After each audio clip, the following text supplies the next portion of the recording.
Hi guys, this is Sadek from Debugging.com, and in this video, we'll show you how to flash the latest Nerv ROM based on Android 15 onto your Galaxy A52s 5G. So please take a backup of all the data on your phone and let's get started. First off, get hold of the latest Android SDK platform tools from my guide and extract them onto your PC. You may extract them anywhere you want. In my case, I've done so in C drive, and as you could see, these are the files of platform tools. Once that is done, also make sure to add the path to the variables of the OS. So for that, search for environmental variables from the start menu, click on environmental variables, then choose the path under system variables, click on edit and add the path of the platform tools onto your PC over here by the new option. Once that is done, click on OK and again click OK and OK. Once that is done, let's move ahead with the next step. So now you have to get hold of the ROM zip file from here. So download the ROM file, and this is the ROM file in my case. Moving on, you'll now have to enable USB debugging and OEM unlocking. The debugging is required for ADB command, whereas OEM unlocking is required to unlock the bootloader on your phone. So let's enable both the toggles. For that, go to the settings menu on your phone, then go to about phone, software information, tap on build number 7 times. This will enable the developer options. Go back, go to developer options from here, and then enable the toggle next to OEM unlocking as well as USB debugging.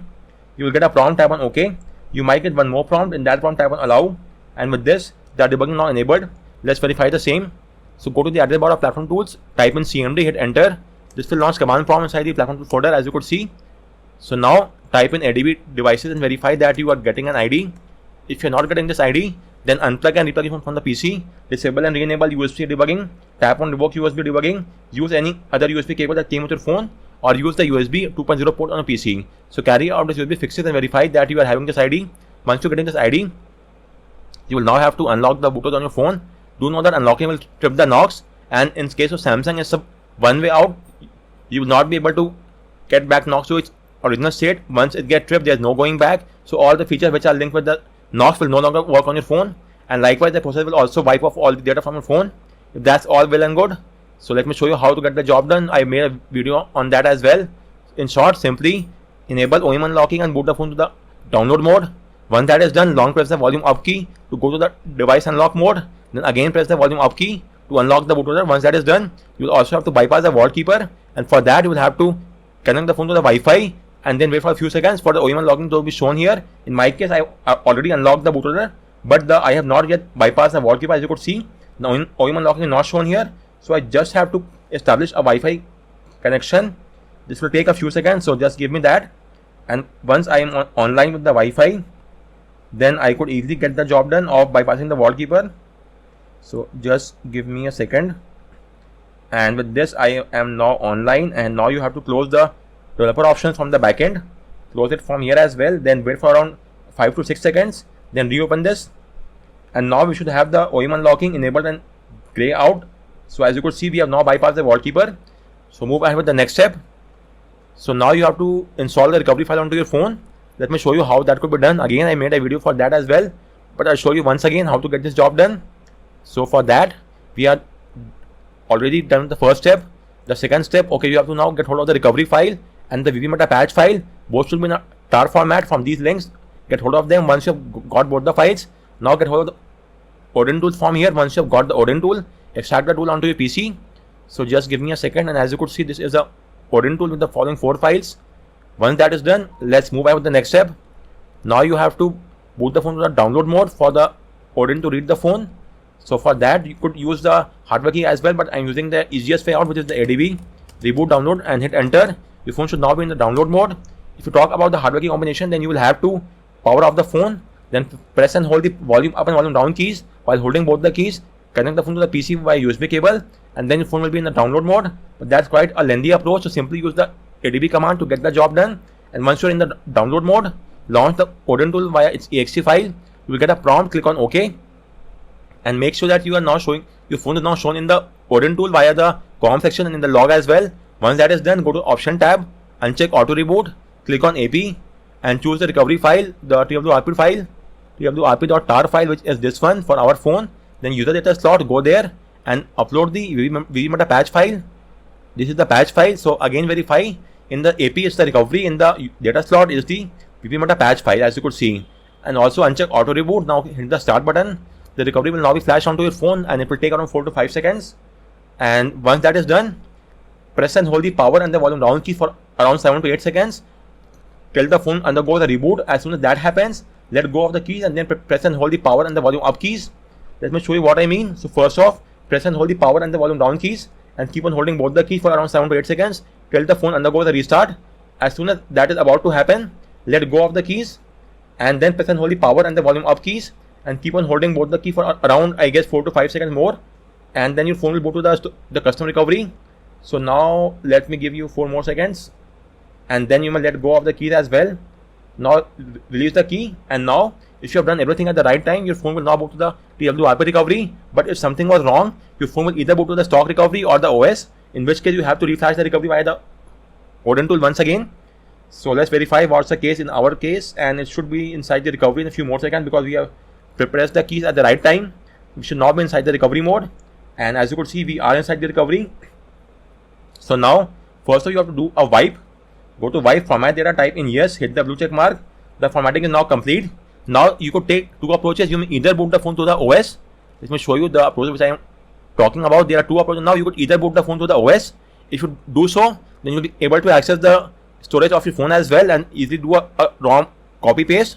But if you reboot to the recovery now, then you will not be able to access the phone storage, and in the ADB push as well, you cannot use the SD card, but you may easily access the data directory. So I will go with the recovery mode because in case of the OS, the best part is that you could easily access the storage and then do a ROM copy paste, but rebooting to the OS will take quite a lot of time because we have just done a formatting. So after doing a formatting, doing a reboot to the OS will take quite a lot of time. So I'm not doing that. I'm simply doing a reboot to the recovery, and then I'll use the ADB push and do a file transfer to any other location apart from the SD card.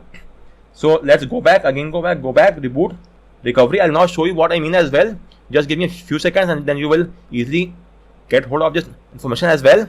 So if you do a reboot to system, then and once again reboot to the recovery, then you may easily access the storage and do a file transfer there, but it will take quite a lot of time. I don't want to waste that much time. I simply did the reboot to the recovery, and then I could easily use the data or the temp directory to get the job done as well, even though I cannot use the SD card, but that's not a cause of any concern. Let me show you. Since I have done a reboot to recovery, now if I try to access the phone over here, I cannot access it, and even if you use the ADB push command, the command will not work in case of SD card, but it's not a cause of any concern. Simply do a file transfer first. So let me show you. This is the file. Copy it and paste it here inside the folder of platform tools. Now rename it to something shorter, so let's rename it to ROM and hit enter. With this we have got the file. Now if you use the command of ADB push, file name which is rom.zip space SD card, this command will not work, but that's not a cause of concern because we haven't done a reboot to the OS, so it will not work. So simply use the data directory and you could easily do a file transfer now without any issue whatsoever. So if you have done a reboot to the system, then you could easily access the storage from here and get the job done via the normal ROM copy paste. But since we have done a reboot to the recovery, the copy paste will not work, and even the ADB push to the SD card will not work. But that's not a cause of concern. We could easily use the data or the temp directory to get the job done. And since we have used a data directory, the ROM is now being transferred. Okay, one more thing. Please don't use the ADB sideload for file transfer because sideloading is not used in case of Orange Fox or TWRP recovery. Sideloading should only be used with the USB recovery like Lineage OS or CR Droid. But in case of TWRP, never use the ADB sideload. Only use the ADB push command, the USB mount, copy paste, or a USB OTG if you have. So with that said, let's just wait for the ROM to be transferred to our phone. Guys, the file is now transferred. So let's install the ROM onto our phone. Choose install, and as you could see in the SD card, it's empty. Tap on upper level, choose the data directory, and the ROM is now here. Choose a ROM file, swipe to flash it. The flashing will now start and will take up to around 4 to 5 minutes. So let's wait for that to happen. So guys, the file is now flashed. If you want to flash any other zip file, then do a reboot to recovery and flash the required zip file. Finally, you will have to do a format data once again. So go to wipe format data, type in yes, hit the blue check mark, and once that is done, you have to wipe a few other partitions as well. The partitions name are metadata and the cache partitions. So let's wipe both of these partitions as well. So for that, go to advanced wipe, metadata and the cache partition, and swipe to wipe those partitions as well. Finally, tap on reboot system and the phone will now boot to the OS. Do keep in mind that the first booting up will take up some time. That's all normal and nothing to worry about. From the subsequent time that will not happen. So guys, we have got the boot animation. and the booting up will now start, and we'll wait up to around 10 to 15 more seconds. Let's wait for that to happen, and then we will check out the ROM as well. First we have to set up the ROM file, and so let's wait for a few more seconds. So guys, the flashing now complete. Let's get started with the ROM setup process. So as of now, I'm skipping the initial setup and agreeing to all the terms and conditions. Set up the ROM manually, skip this as well. For now I'm skipping this because it will take quite a lot of time. We could do a setup at a later stage as well. So let's just speed up the process of the setup and skip all of this. The ROM, as you might see, is based on One UI 7. And one thing which I don't like about this UI is the new battery icon. I just hate it. But everyone has their own say in this matter. So we are now inside the OS, the latest One UI 7 based ROM. Well, since most of the apps are yet to be installed, I don't know what that is the case. Okay, these apps will be installed when you go online and connect to Wi-Fi. To prevent it from installing any bloatware as such, you will see that all the not necessary apps are not there. They are just a placeholder. Only when you go online and tap on the app icon, it will be installed, or else you may leave the apps as such. That's quite a handy feature. In case of Samsung only, you could see the Bixby and the My Files are the only two apps. The rest of the files will only be installed once you go online. So apart from that, the phone contacts, gallery, messages are there. And the best part about this ROM is that it's rooted via the kernel SU. I'll show you that as well. And as you might be aware, the One UI 7 has two sections, one for the notifications and this is for the QS tiles, as you could see over here. Then it has all the AI features for the One UI 7 as well. It's a long list of AI features, as you could see. You can try out the one which is in sync with the requirement. And for now, I am not online, so I cannot show you, but it's the same for all, such as you could get the translation for the calls, help you write notes, interpret for the language spoken, right, in the Samsung Notes, in the voice recording apps, in the Samsung Web as well. Then you could also use for the photo assist, drawing assist, audio eraser, remove the distracting noise from the videos, photo ambient wallpaper, and you may even get so on the now brief which you get on the lock screen. Let me see whether it's now brief. I will have to try it out. I am not quite sure whether it's located in the lock screen, I suppose. Navigation bar. Okay, this is not the thing. The best one is to do a circle to the search from here. Try. Okay, this is the new UI for the search as well. This is looking quite nice.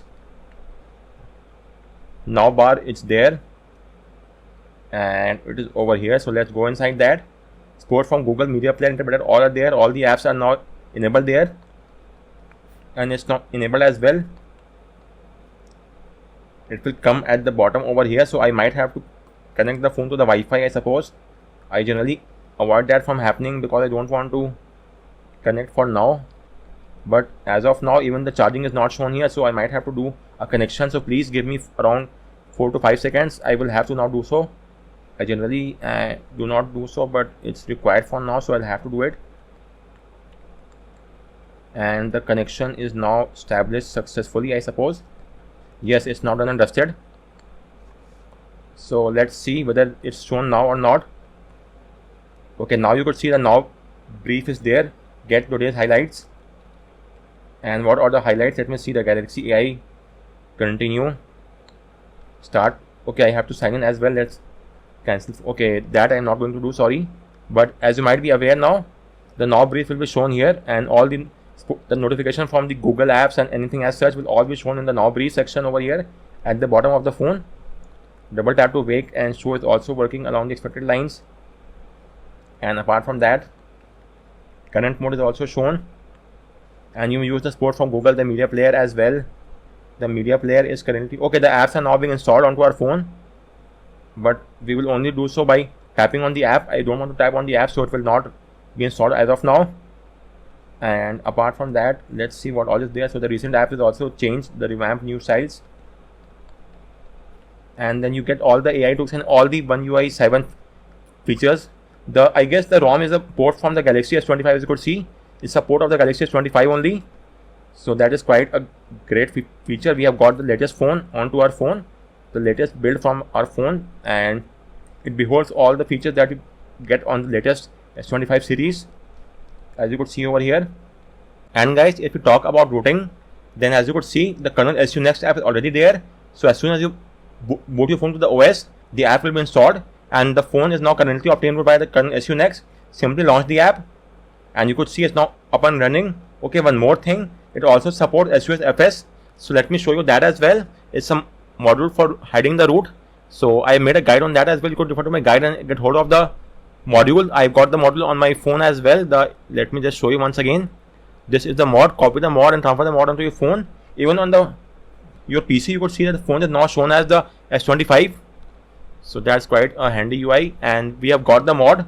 Now you have to open the kernel SU Next app. Tap on module, install, choose the kernel SU Next from here. Just give me a second. This is the mod. Tap on OK. It will now be flashed onto your phone. Once that is done, tap on reboot. Your phone will now boot to the OS. And let me now show the link as well for the kernel SU Next. The official GitHub link is the one. So go there, and from here you must download the latest zip file. Only get hold of the zip file. The APK will not required, and the kernel SU Next. Okay, not this one. We have already done this. We now require the SUSFS mod. Okay, this is the one.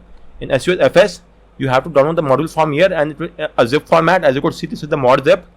So download the mod zip from here. It's the official site for the module. Download the mod onto your phone, and then flash it via the kernel SU Next app as I've shown you. So once that is done, let's wait for the phone to boot to the OS. This boot up might take up some time longer. That's all normal because we have just flashed a module.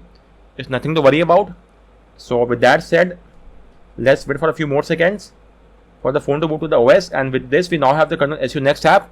Obtain root via the kernel SU Next and the kernel and the SUSFS mod as well. Let's try it out. So phone is starting. Allow the debugging as well, and give it a few more seconds. The first time boot up will take up some time. It's all normal, and with this we are now inside the OS. All the apps are now installed as well onto my phone. We even have the Gemini app. For some reason, the kernel SU Next, if you now launch it, go to the module, you will see that SUSFS is now up and running.